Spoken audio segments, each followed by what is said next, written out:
everybody. Hi. Hello. We are back. Hello, welcome. Hi. Yeah, hi, welcome. I'm Ian, that's Mira. We are doing a very, very special book club today. We are, because I haven't prepared for it. Mostly, that's the reason this is very special. And I kind of prepared while having an anxiety attack. Yeah, about preparing for it. But before my interview with Dan Abnett about it. So today we are both reading Titanicus. Titanicus, which, well, it's a bit weird, isn't it? Because we're not both reading it. In that you have read it. I've read it. In order to talk to Titanicus. And I have also read it, but I read it like a while ago. Yeah. In the 30th century. And I have not had time to reread it. So I am now remembering what... You're going to explain to me what happens. Yeah. We've basically switched hats. We switched places. We switched hats. Ian is meant to be doing the action summary of this book. Oh, yeah. I'm going to make that up as I go along. What normally happens is Ian runs us through the whole book and what happens. I'm going to do that to a certain extent. It won't be as good. And there'll be more chat. It might be even more fun. It's certainly going to be chaotic. I have not written an action summary, but I bet I can. I bet you can. It does require me to remember what happens in the book. Anyway, if you're new to book club, all of our stuff's in the thing below. You can see it on YouTube or as a podcast eventually when I do upload it. And they're usually more organised than this. Absolutely. That's all we really have to say, isn't it? We couldn't not do this. We loved the book. We wanted to have fun. And you've got to remember what happens in it because you're talking to Dan on Monday. Absolutely. So yes, if you'd like to hear, actually, we should say, if you'd like to hear more if you watch Book Club a lot and you'd like to hear interviews with the authors, Mira's channel has those. And otherwise, it's time for Ian's movie action plot summary of the book. Okay. I believe I know how this goes. In a world where a large crusade called the Sabbath Crusade is already happening, but in other books not seen in this novel, Forge World comes under attack by some evil titans. Except everyone has to go, and the Titan Legion, who are a bit battered, have to try and protect the Forge World because it's very important to that other crusade we've definitely mentioned before. It's kind of like a side quest, isn't it, for the entire Sabbath World's crusade? Follow 1 billion characters who all live on this world and have some relationship to the war. Are you going to follow Zemba, the doll maker, who's apparently important? Stefan and Callie Samstag, the saddest story in the whole of 40k, or the boring bit, a load of stompy robots shooting at each other. Only one way to find out, and that's by reading Titanicus. Yay! That's pretty good, wasn't it? That was amazing. right. Your voice is better than mine. So the first... I should have done it in like an American should have done in it in a world of massive stompy robots.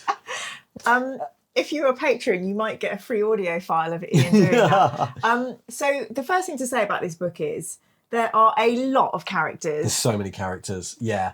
It's complete. It's everybody. And I don't know. Everybody's in the book. Everybody you've ever heard of. And I don't know if you've watched Ian and I talk about Necropolis, which is another great Dan Abnett book, which describes a hive city in siege. And you go through 1 billion characters in that.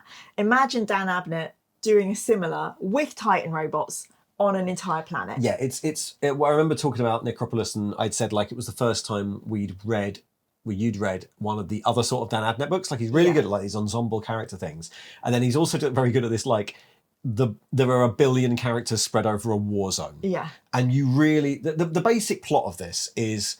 It's the Forge World of Orestes. Yes. Right? And Orestes comes under attack. Mm-hmm. There's like half a Titan Legion there who are in refit. Yeah.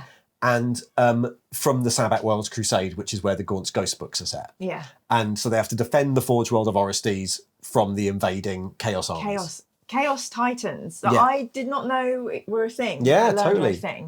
So there are a bunch of characters, which I'll try and speak on all of them, but I'm not Ian, so there will be some missed out. Sorry. It's so weird being on the other side. Yeah. This is going to make some of you feel a bit weird and ill because we've switched sides, so we apologise for that. But it's just to illustrate. You're in charge now. You're in charge now. Okay, so could we scroll down? We'll start like summarising the book. Okay, brilliant. So there's 1 billion characters. Yes. The planet of Orestes is building weapons for the Crusade, which is the Sabbath World's Crusade. And it's a forge planet, and it's like 0.5% Mechanicus. Yeah. 0.5%? 0.5%? Half Mechanicus and half Imperial. Half Mechanicus and 50% Imperial. That's it. Right, good. So once again, we are wooed in immediately with Dan Abnett, where you meet some really great characters. This one is called Golland, and they're a little troop of people running around, and they realise that the bad Titans have arrived, and you think, how is this little human going to survive? And the trick is They don't. So Dan immediately draws you in, introduces you to these lovely humans, and then slaughters them all. Yeah. And there's a load of like weird, doesn't it start with like tons of like weird machine code Vox transmissions? Yes. Like, because you've got Legio Tempestus on the surface, who are the loyalists who are on the surface, and Legio Invicta have been like rerouted to go and help them. Basically the Legio that are coming to help them are all bashed up, battered. They've just been at war, so they're not very good. They're a bit broken Transformers. So then basically Chaos Titans have come to this planet. And the reason they're doing that is because the crusades that are being fought across Sabbath is driving back the forces of Chaos. So they're trying to take out munitions, which is a military thing that you do. Yay, war. Okay. So there's a beautiful bit at the very beginning of the book. It's the morning of the war, and you see all the different characters. Today we're going to do a war. Today is war day, and you see all the different characters waking up, doing what they normally do. Like there's a married couple getting ready. You know, there's a toy maker getting his stuff together. Yeah, he makes like Titan clockwork toys, and he's like, oh, a bit of a war, that'll reinvigorate my Titan clockwork toy business. So good. In a really loving, this whole character, toy maker Zemba, I think will be a favourite with many readers. It's basically a tribute to anybody that paints minis. And there's a whole section, I think we'll read it out, where it's just describing how you get your base on, choose your dry brushes or whatever. So basically, there's a big war, and the lovely Legio Invicta agree they'll bring their Titans to the war, even though War Master Makaroth has asked them not to do. Well, he hasn't said don't do that. He said we need you in the crusade. And we remember this name because he's mentioned in Gaunt's Ghosts. Yes, Makaroth. Yeah. He's like the new War Master. Yes. There's a guy called Crucius who is he's like, his job is for Invicta. And his job is to be because everyone's like so the weird. ambassador. Yeah, because all the princeps who actually make the decisions are like weird bionic people naked in floaty tanks. Yes. Crucius is like, I look like a normal human. Yeah. I am very modified, but I look like a normal human, and my job is to come and say hello to normal humans so they don't feel as freaked out having to speak to us. Yeah. That's a really lovely learning about this book. Yeah, if you go and have a discussion as a princeps, you will be taken in your tank, but you'll be naked. Yeah. You just sat in your gloop. In your goop. In your naked goop. And so Crucius, he helps kind of be the normal person. And we learn about how you can't really say I'm pissed off or annoyed, because the swear words on this planet are things like error, shunt, abort. If you're pissed off. You can be a scrap shunt. A scrap shunt is apparently an MFer. Yeah, a scrap shunt. Yeah. So we go from this, you know, the cause of war, and we will help you, we will bring our smashed up Titans, to a normal human couple. Yeah. Callie and Stefan. Yeah. And Callie basically got to stay on the planet under the agreement, if there's a war, you're going to come and join our territorials. So Stefan's an economic migrant, basically. Stefan's a skilled dock worker. And they were doing basically Orestes really needs labour, and they were doing offers where they were like, you'll get your visa paid and your transit paid if you come and settle on Orestes. We need dock workers. Yeah. So and then Callie's only. She's come along with him, but she's not skilled. Yeah. So in order to stay, they were like, you can stay, but if there's a war, you need to join the PDF. The tertiary reserve, if the main army and the secondary army and the third army fail, the tertiary reserve are mobilised. It is the dad's army. Yeah. And she quite enjoys. She found that she quite enjoys the physical activity. She enjoys the exercise, and she makes some friends. She uses it a bit like Barry's boot camp, you know.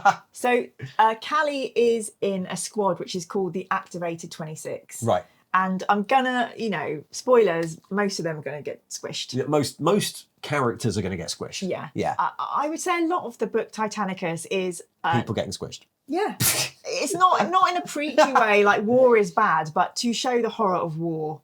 That's Everyone what's going squished. on. Yeah. Yeah. Then we have there's a lot of politics in this book. Yes. And recently we've been learning about the Mechanicum, and there's a lot of Imperium versus Mechanicum dynamic. And then the Titans, all their princeps get involved.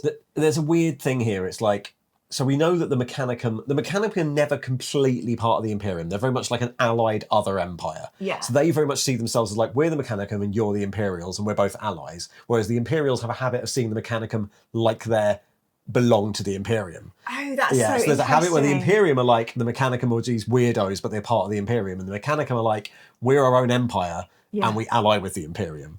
What a And then beautiful you've got, friction. yeah, and then you've got the Titan legions, which it's a bit like, I mean, the obvious thing, it's a bit like when like English people think of like the rest of the UK as being British, Yeah. and then the rest of the UK are like, no, you're the English and we're Wales, Yeah. and yeah, it's like a bit like, and also Titan legions are a third thing because the Titan legions technically are all Mechanicum. They're all Mechanicum, but because of what you need to do to command a Titan, they're the least weird of the Mechanicum. Even though they're humans floating in a tank, they can't completely remove their humanity and completely get cyber. Like a lot of tech priests are just like 5 brains in a jar on a spider carriage, Or a building. Yeah, or a building. Yeah. Whereas a lot of the Spider a lot of the Titan drivers are like weirdly more human than most of the Mechanicum. Yeah.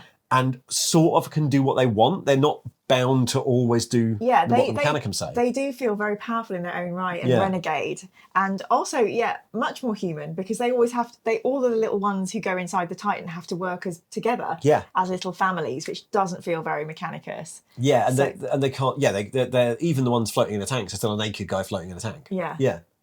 That's it. When you see a Titan, it's just a naked guy floating in a tank. And then so you got Etta Severin comes up here, which is a really good character, I think. Yeah. She's like, what is she like? She like works for the planet. Yeah, and it's a little bit like you meet these characters, and they are coming in their business positions to kind of just get all this together, and they have no idea what's going to befall them. So again, it's that really beautiful thing of somebody whose day to day is probably quite just normal official.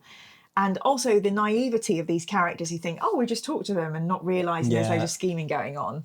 So Etta Severin is working for the Imperial governor, and she has to team up with Crucius to basically plan the battle, how it's all going to go. Yeah.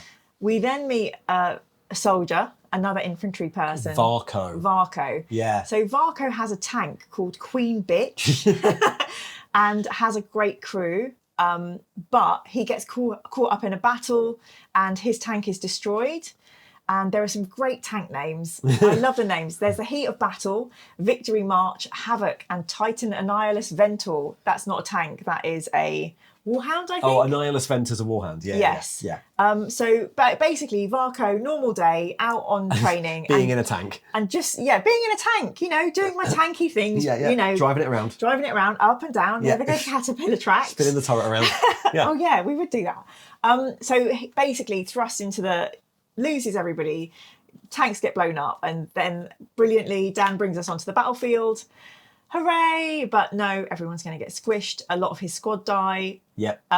We then meet an Invictor called Moderati Tarsis. Yeah. So this is like, if you're in a tank, Ian, you need a little helper. That would be me, Moderati Mira. I plug your tank in. Yeah, you'd either, depending on the Titan, you'd either have control of the feet or the weapons. Oh. Yeah.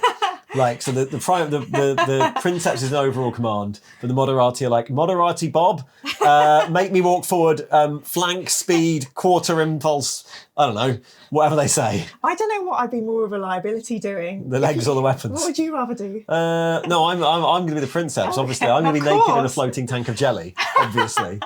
We all want to be naked in a floating tank of jelly. Hey! Here. I'll do the feet. So basically, this is a really beautifully realised character. His Princeps dies. Yes. So he loses his tank guy. And he's so emotionally damaged that when the news is brought to him, he murders the person that brings the news to him. Oh, yeah. And he basically is like so upset. You can't save my Princeps. He kills him. I was really, really shocked that Dan introduced this human. Yeah, he's the hero. Yeah, and they make Tarsis so sympathetic, and basically his life is saved because they're like, we need people who know how to deal with Princeps. It's not like you can just pluck a Titan crew out of the cadets. So he's saved, and all the way through you're hoping that he'll get a redemption story. Yeah. He mostly does. So, and I know we're kind of switching too, but most of this book is just switching to various things. It is. Yeah. So Severus and Crucius are watching the parades as Invictus arrives. Yeah. So everyone's like, yay, Legios and Invictus are going to save us. And they're really hopeful. Yeah, At this yeah. point, you see all the townsfolk, all the people in the city are like, hooray. And this is a nice moment to kind of zoom in on these two very cute characters. One is called Zinc. Yeah, Zinc is like Zinc? a damaged Moderati, right? So he tends a garden. Yeah. So what happened is Zinc did his best, probably got PTSD. So they said, we're going to retire you out. And they gave him a little Zen garden. Right, and he's like the gardener of the Zen garden, but he used to be a Moderati on the Titan. Yeah. And he can't, his implants were all buzzed out. He can't, he's he's quite damaged. He can't quite remember what's going on. Yeah. And there's some really well-written moments where the alarms will go off in the city, and in the little garden, he's like, oh, are those my alarms going off in my tank? And there's a moment where Titan. In his Titan. And there's a moment where someone goes, oh, Zinc's not well. We found him climbing up the ladder up his wall, thinking he was climbing into his Titan. So really, really cute little, nice character. And also nice to see that if you drive a Titan, you get a retirement plan. Well, yeah, I mean, if you can't drive it anymore. Yeah. Yeah. Yeah. And another little touch, a Dan Abnett touch. In this Zen garden, they've got loads of like heroes, busts of heroes. And Zinc notices that they're regularly replaced. Yes. So quite political, or loads of people are dying. Loads of people are dying. I haven't got space. Just get rid of that one. New. Yeah. Yeah.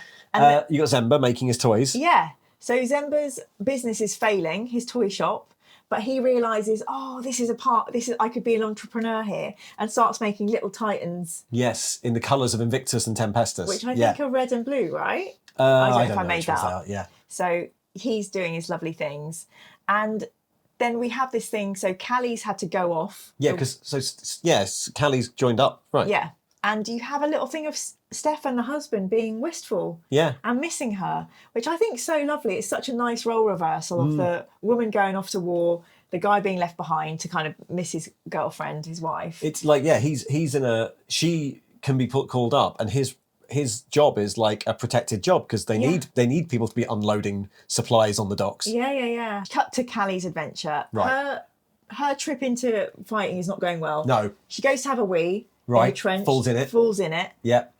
Actually is lucky because it saves her life. Yeah. Because shock roaches ambush. Which is some sort of weird mechanical bad chaos thing. Yeah. So we don't know what they are, but she calls them shock roaches. So it's not a thing. Okay. No. So it might be a Dan Abnett thing, aberration. like stalk tanks. Yeah. And basically, all of her seniors who've been not very nice to them die, and she realises that leadership is going to be thrust upon her. So there's a point in the book where they're like, who'll be our leader? And everyone looks at her and she's like, I guess I am. And I don't know if people here you're probably used to kind of like war dramas. I always think of MASH. And so Callie has this little squad of like basically misfits. People who are misfits. And they have all the tropes in there, like the suspicious one, the thief, the spoiled rich girl. All of Callie's little buddies are fully fleshed out. So it's amazing. Dan brings us into this little squad, and you see them trying to go and save themselves. Back to Moderati Tarses. Yes, Moderati Tarses has. If you are, did you know that if you're in a Titan, you need to go and get your blood sucked out and redone. You need to get clean all your blood. All your nodules need to get like flushed. Cleaned out. You know when you drill your bits in your all that. You've got all your nodules to get the spike in your head. Horrible stuff. And he's a bit pissed off to learn that he's going to pick up a 19-year-old princeps who's never been in battle. He's learned only through VR. Yeah, Prince on. Yeah. So very, very cool. And then we go over to, so these are Mechanicus people now. Yeah. And we meet somebody called Adept Feist. Yeah.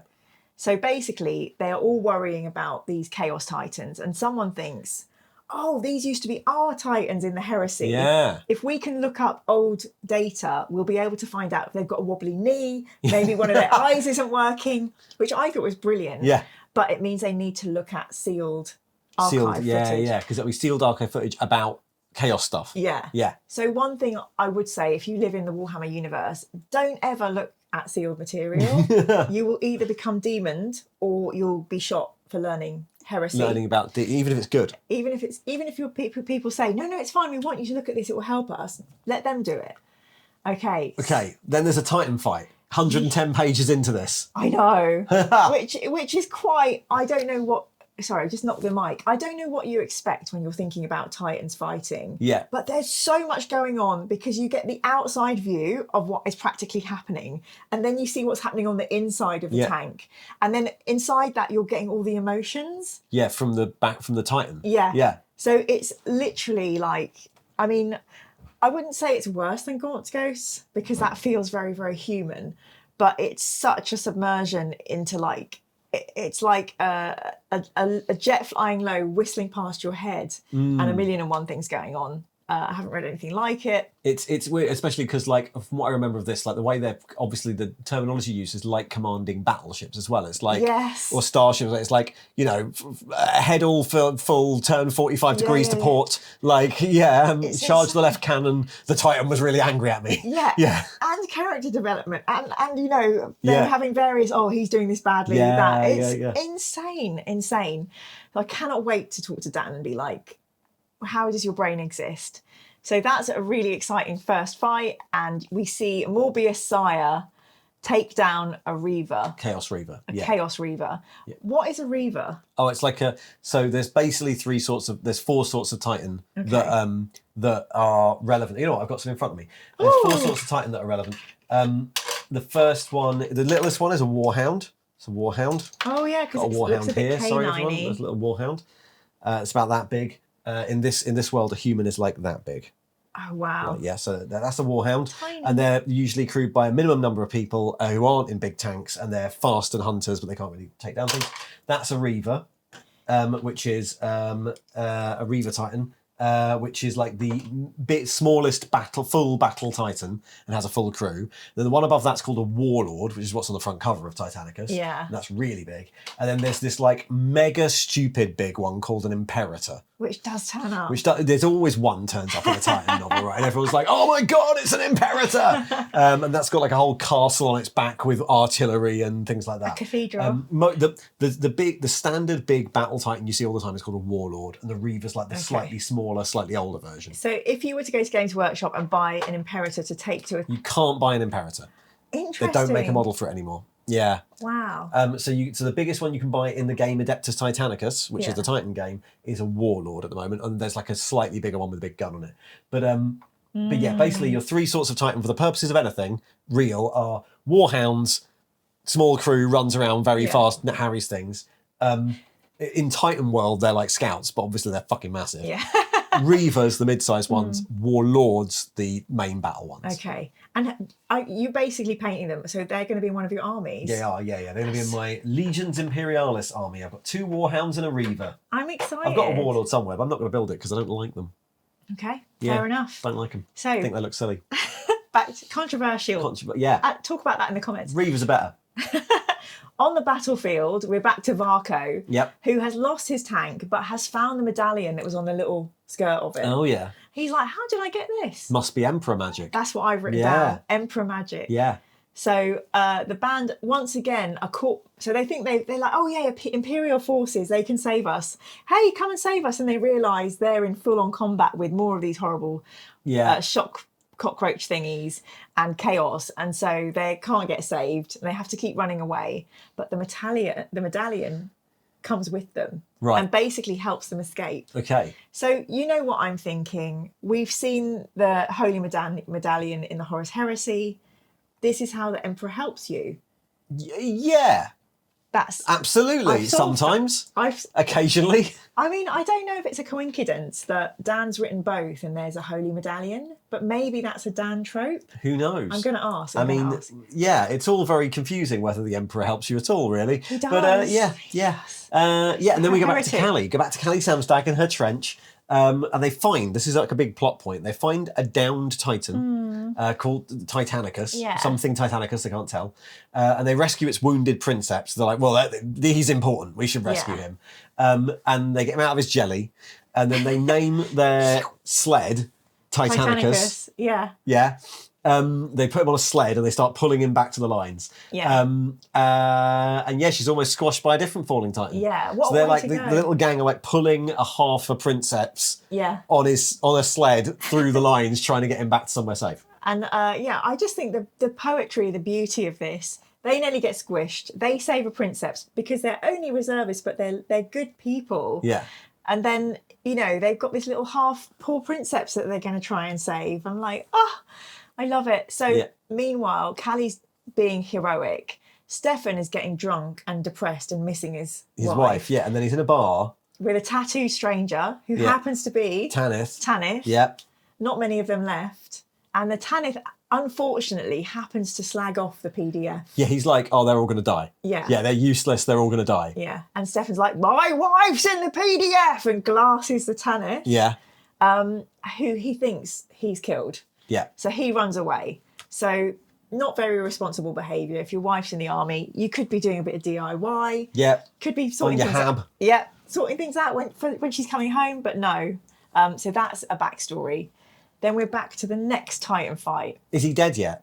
He's not dead He's yet. not dead yet. Okay, good. Right, fine. That doesn't happen.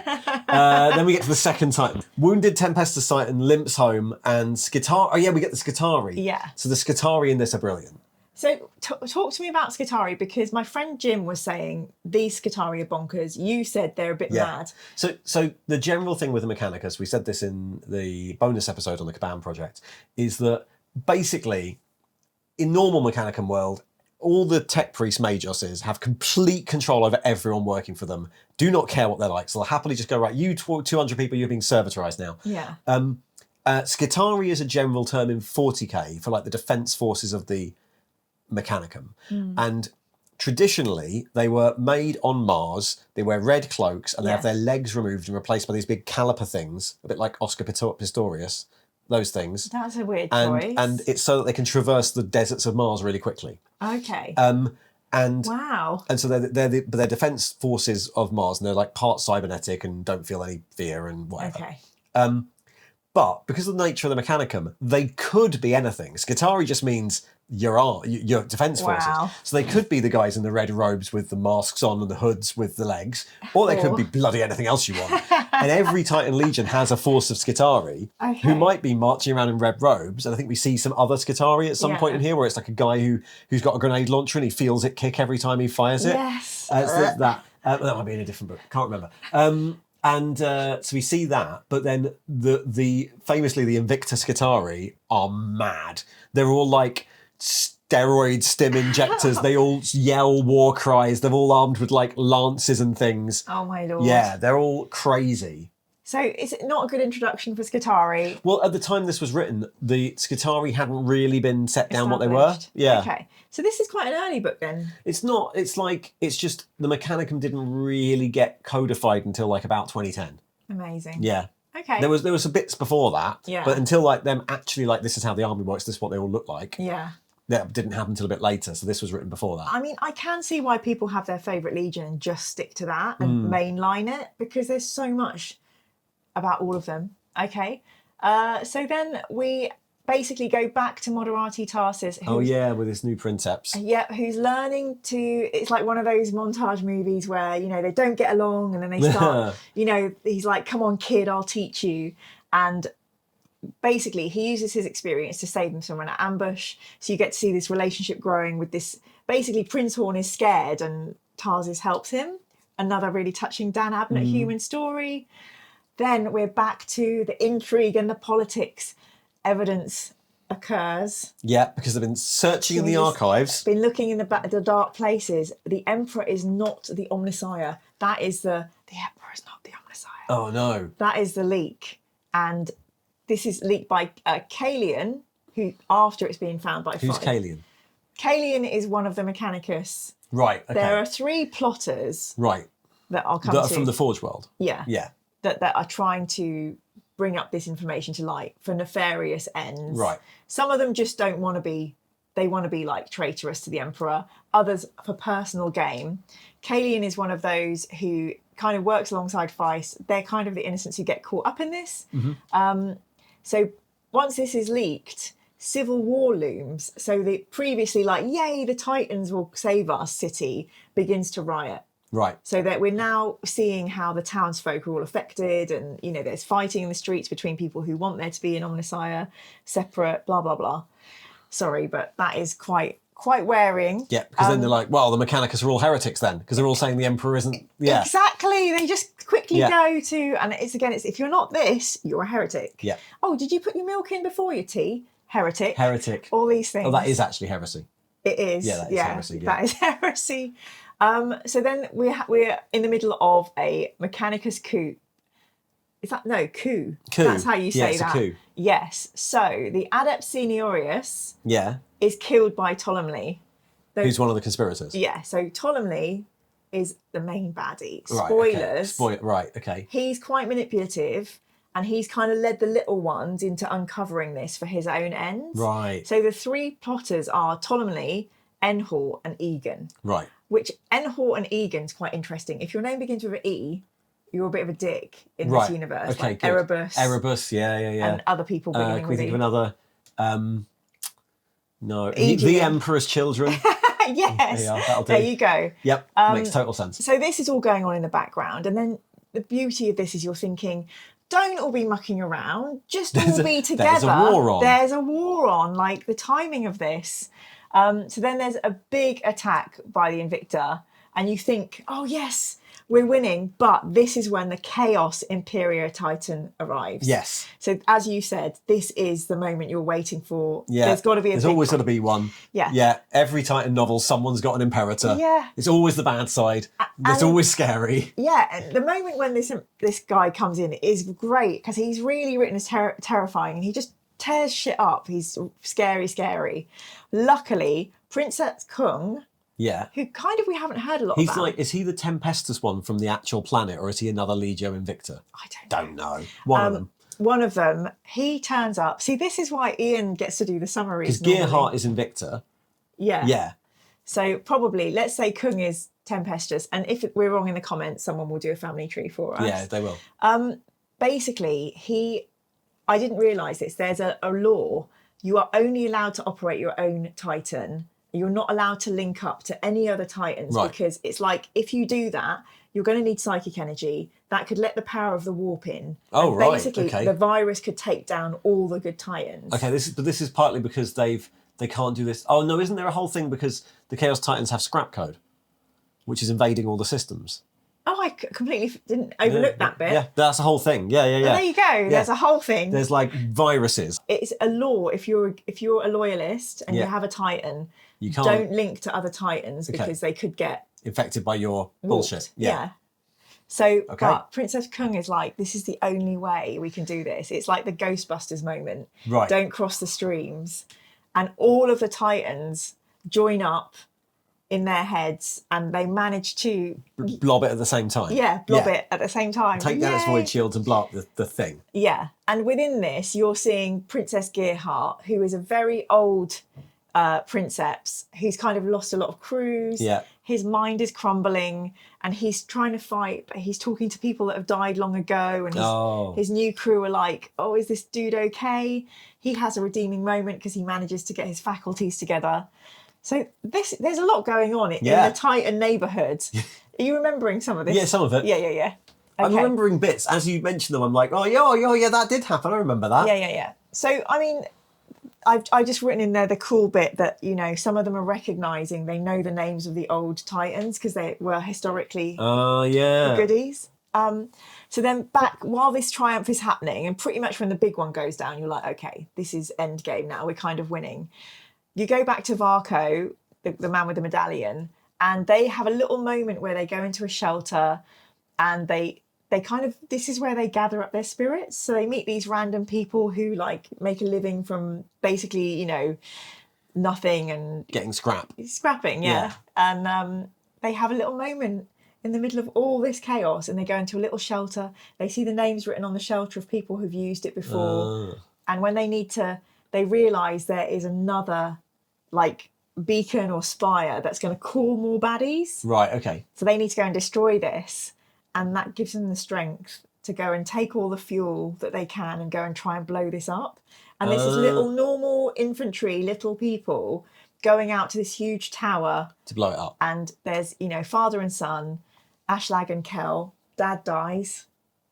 But, you know, daughter and Varco go out there.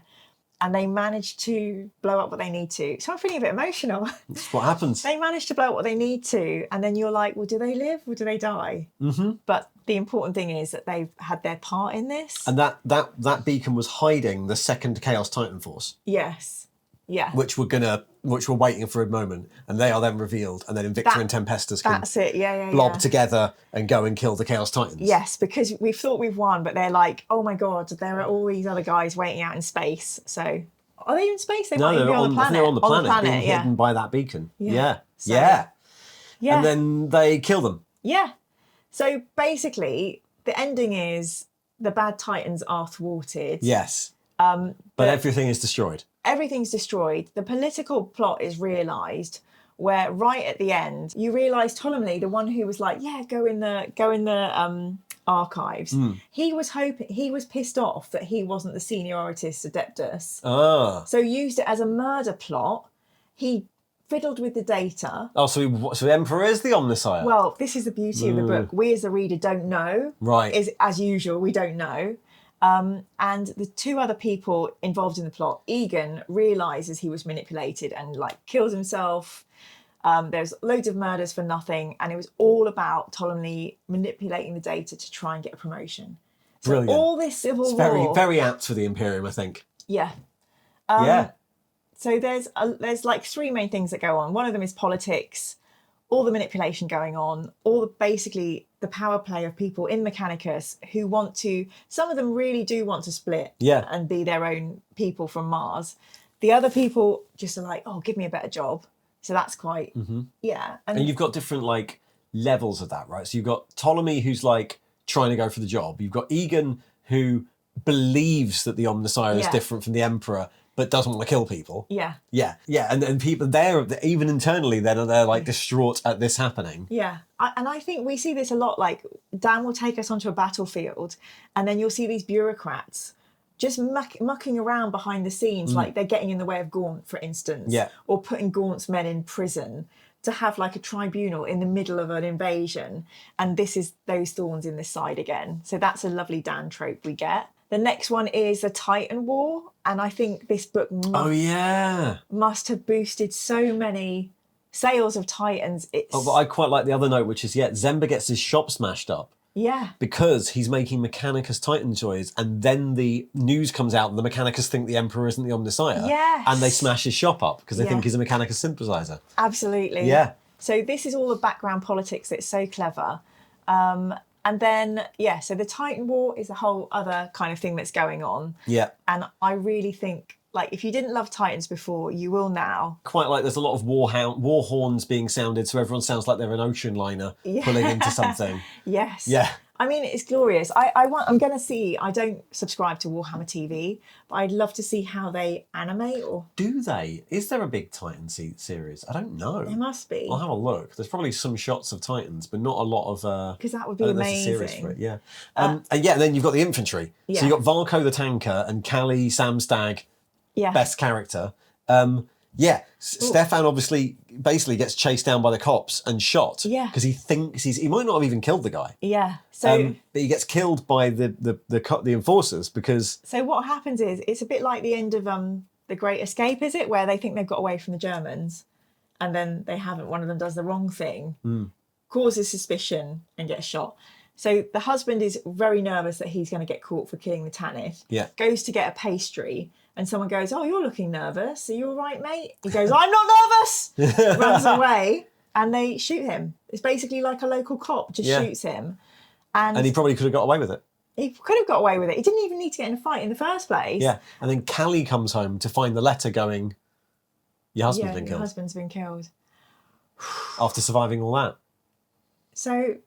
just an emotional rollercoaster. Yeah. For a book about fighting robots. Wow.